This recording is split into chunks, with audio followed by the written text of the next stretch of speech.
Hola, queridos amigos, lectores y escuchas, hermanos en Cristo Jesús. Soy Chuchín, el lector del Catecismo. Estamos nuevamente aquí en su canal, en este medio que nos permite reunirnos para poder leer el Catecismo de la Santa Iglesia Católica.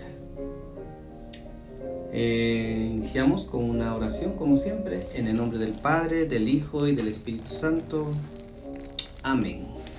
Señor Jesús, te pedimos humildemente que mires a todas las familias. Te rogamos para que las protejas y derrames tus gracias y tus santas bendiciones en ellas. Que protejas a los jóvenes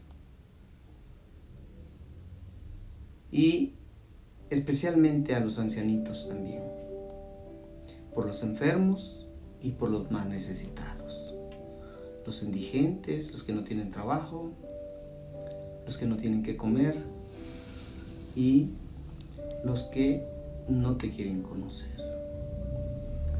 En el nombre del Padre, del Hijo y del Espíritu Santo. Amén. ¿Qué les parece si hacemos un salmo? El Salmo 96 del 1, 3, 5 y 6. Esos serían los versículos.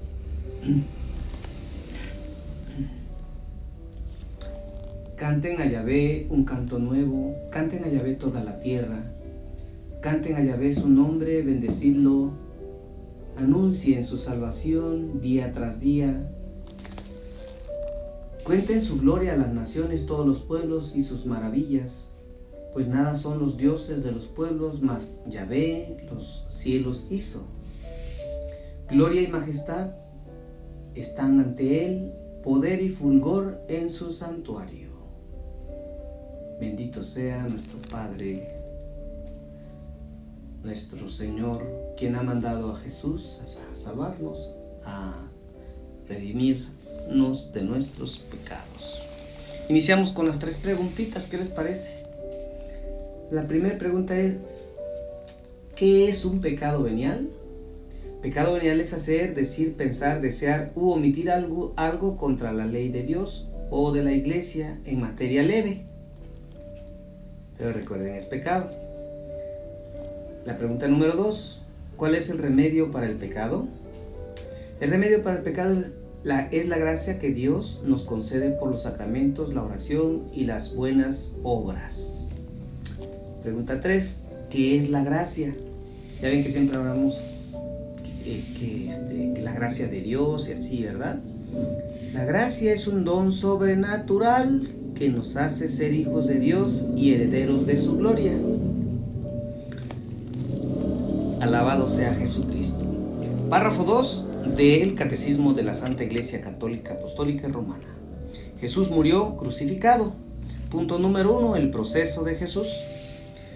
Divisiones de las autoridades judías respecto a Jesús. Numeral 595. Entre las autoridades religiosas de Jerusalén, no solamente el fariseo Nicodemo o el notable José de Arimatea eran en secreto discípulos de Jesús, sino que durante mucho tiempo hubo disensiones a propósito de él, hasta el punto de que en la misma víspera de su pasión, San Juan pudo decir de ellos que un buen número creyó en él, aunque de una manera muy imperfecta. Según Juan 12, versículo 42, eso no tiene nada de extraño si se considera que al día siguiente de Pentecostés, multitud de sacerdotes iban aceptando la fe, según Hechos 6, versículo 7, y que algunos de la secta de los fariseos habían abrazado la fe, según Hechos 15, versículo 5, hasta el punto de que Santiago puede decir a San Pablo que miles y miles de judíos han abrazado la fe.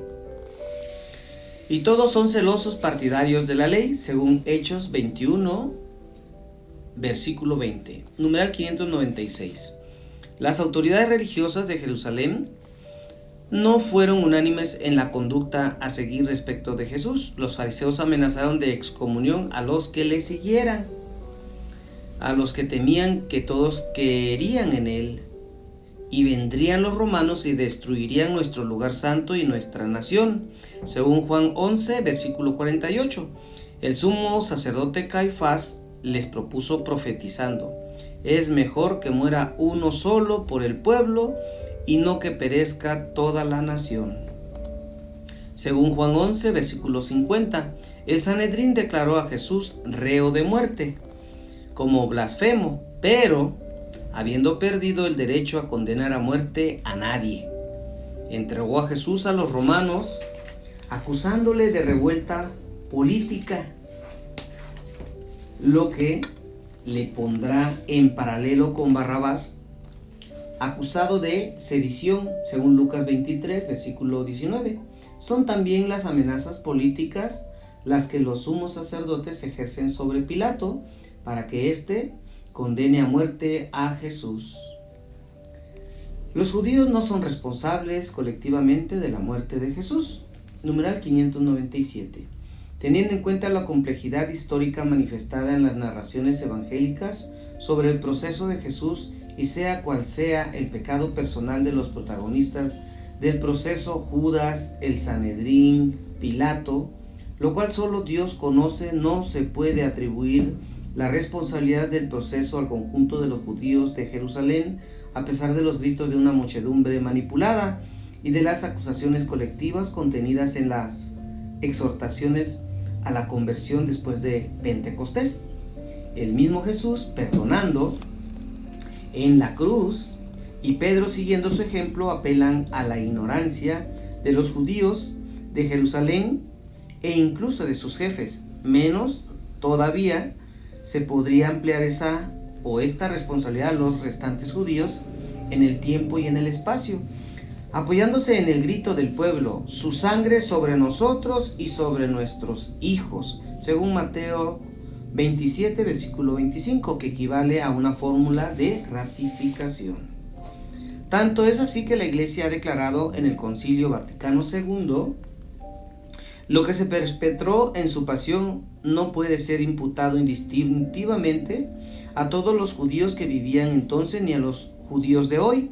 No se ha de señalar a los judíos como reprobados por Dios y malditos como si tal cosa se dedujera de la Sagrada Escritura.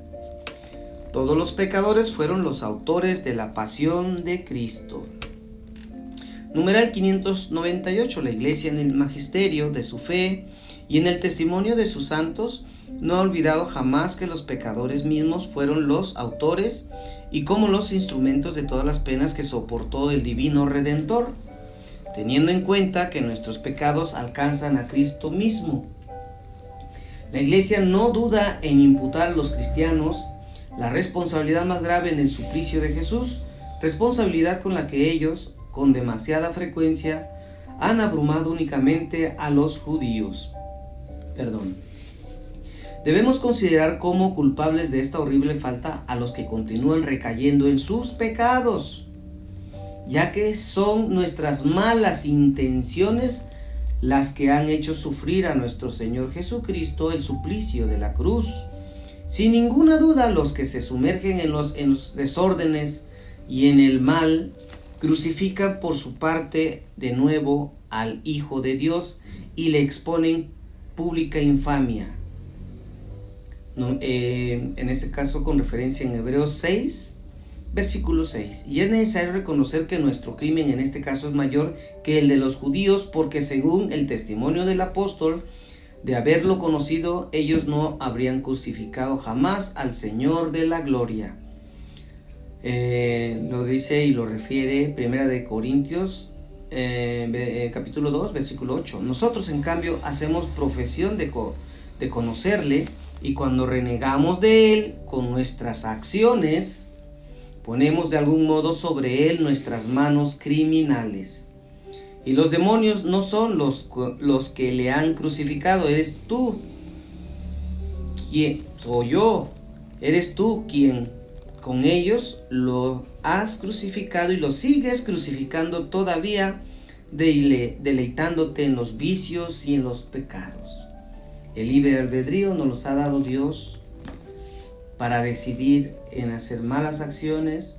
También tenemos el sacramento de la reconciliación, la confesión.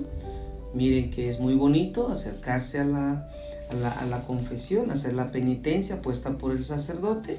Y pues bueno, no sigamos cometiendo pecados y alabemos y adoremos a nuestro Redentor Jesucristo, a nuestro Creador, que nos lo ha enviado para redimirnos del pecado.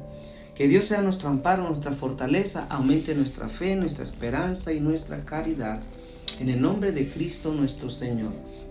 Recuerden orar por la paz del mundo, orar por Israel, por Ucrania, por Rusia, por Palestina, por Israel, por todos los países en desgracia, en guerras.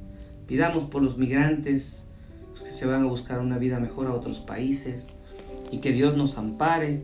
Recuerden darle like, compartir y suscribirse. Soy Chuchín, el catequista.